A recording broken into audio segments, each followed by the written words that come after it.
Assalamualaikum warahmatullahi wabarakatuh. Saya Risa Erviana dari kelas TMT 3C akan menjelaskan mengenai epistemologi, ontologi, dan juga metodologi matematika. Subbahasan yang akan dibahas kali ini yaitu yang pertama epistemologi, dan yang kedua yaitu ontologi, dan yang ketiga yaitu metodologi. Berbicara mengenai epistemologi, epistemologi matematika merupakan cabang filsafat yang berhubungan dengan pengetahuan matematika. Bahasanya mengenai sumber, hakikat, batas-batas, dan kebenaran pengetahuan beserta ciri-ciri matematika yang meliputi abstraksi, ruang, waktu, besaran, simbolik, bentuk, dan juga pola. Nah, sedangkan hakikat matematika menurut epistemologi ini yaitu yang pertama, matematika sebagai bagian dari sains, yang artinya matematika merupakan sebuah pengetahuan yang diperoleh dari proses belajar. Dan yang kedua ini, matematika merupakan ilmu pengetahuan yang berhubungan dengan bilangan-bilangan, titik, garis, ruang, abstraksi, besaran, dan lain sebagainya. Dan yang ketiga yaitu matematika merupakan suatu ilmu yang lebih banyak mengkaji tentang kuantitas, bangun, ruang, dan perubahan. Dan yang keempat yaitu matematika adalah suatu ilmu yang menggunakan argumentasi logis dengan bantuan kaidah-kaidah dan definisi-definisi untuk mencapai suatu hasil yang teliti, cermat, dan juga baru. Selanjutnya yaitu mengenai epistemologi, yaitu pembagian ilmu matematika. Jadi ada dua pendapat mengenai pembagian ilmu matematika sendiri. Yang pertama yaitu Ibnu Khaldun membagi ilmu matematika menjadi 4 macam. Yang pertama yaitu ilmu geometri, ilmu aritmatika, ilmu musika, dan juga ilmu astronomi. Sedangkan yang kedua menurut Immanuel Kant ini membagi matematika menjadi 3 disiplin pengetahuan. Yang pertama yaitu logika, aritmatika, dan juga geometri. Nah, epistemologi ini membagi kebenaran juga menjadi 3, yaitu kebenaran epistemolog, kebenaran ontologis, dan juga kebenaran sematis. Sedangkan teori yang menjelaskan kebenaran sendiri ada 3, yaitu teori korespondensi, teori koherensi, dan juga teori pragmatisme. Nah, ada yang tahu teori korespondensi ini adalah kebenaran harus bersesuaian dengan fakta atau kenyataan yang ada. Yang kedua yaitu teori koherensi, yang menyatakan bahwa suatu pernyataan itu dianggap benar jika bersifat tetap atau konsisten dengan pernyataan-pernyataan sebelumnya yang dianggap benar.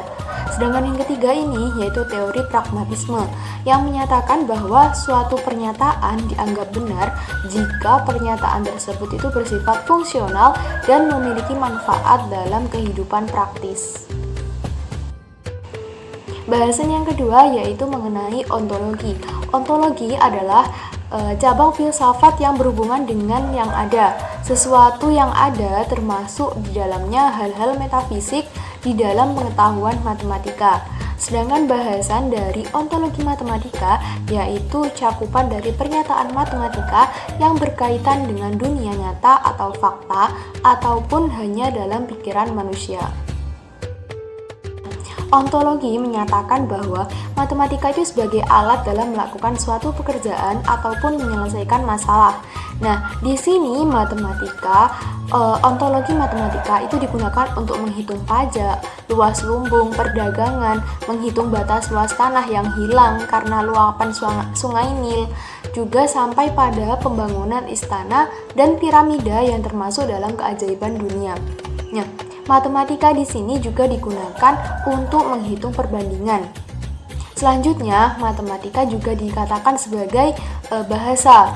Maksudnya yaitu matematika sebagai alat yang menyatukan manusia dalam berhitung. Jadi, setiap manusia itu bisa mengatakan bahwa matematika itu bersifat universal dan juga internasional. Yang mana bahasa matematika ini lebih singkat daripada bahasa biasa. Lambang dan simbol itu digunakan untuk mempersingkat kata-kata yang berlebihan. Misalnya, 1 ditambah 1 sama dengan 2. Kalau di dalam bahasa Indonesia ataupun di dalam bahasa lainnya, itu pasti terlalu panjang. Namun di dalam bahasa matematika, cukup dituliskan angka 1 ditambah 1 sama dengan 2. Menggunakan simbol, cukup seperti itu. Selanjutnya adalah metodologi matematika, yang mana merupakan kumpulan cara-cara, rumus-rumus, dan kaidah-kaidah yang digunakan dalam matematika. Bahasan dalam metodologi matematika yaitu aksioma, definisi, dan juga teorema. Nah, yang dimaksud di sini aksioma ini dijelaskan dalam 3 metode. Yang pertama metode deduksi, metode induksi, dan juga metode dialektika. Nah, metode deduksi ini merupakan suatu metode berpikir yang menarik kesimpulan dari prinsip-prinsip umum yang kemudian diterapkan pada sesuatu yang bersifat khusus. Sedangkan yang kedua yaitu mengenai metode induksi, yaitu menarik kesimpulan dari prinsip-prinsip khusus kemudian diterapkan pada sesuatu yang bersifat khusus. Sedangkan yang ketiga yaitu mengenai metode dialektika yang mengatakan bahwa metode berpikir yang menarik kesimpulan melalui 3 tahap, tesis, antesis, dan sintesis, atau berdasarkan premis mayor dan premis minor untuk kemudian menghasilkan kesimpulan yang baru.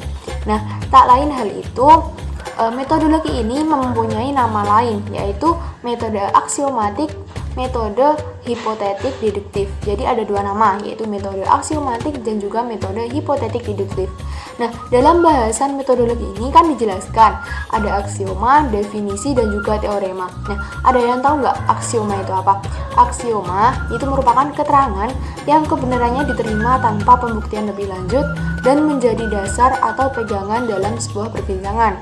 Sedangkan definisi itu diartikan sebagai proposisi yang mengantarkan pada hakikat dan kualitas sesuatu. Sedangkan yang ketiga, yaitu teorema, adalah suatu penemuan bentuk, pola, atau rumus matematika yang baru dan bisa dibuktikan berdasarkan aksioma-aksioma dan definisi-definisi secara logis. Nah, itu tadi pembahasan mengenai epistemologi, ontologi, dan juga metodologi matematika. Dari saya semoga bermanfaat. Ada kurang lebihnya mohon maaf. Wassalamualaikum warahmatullahi wabarakatuh.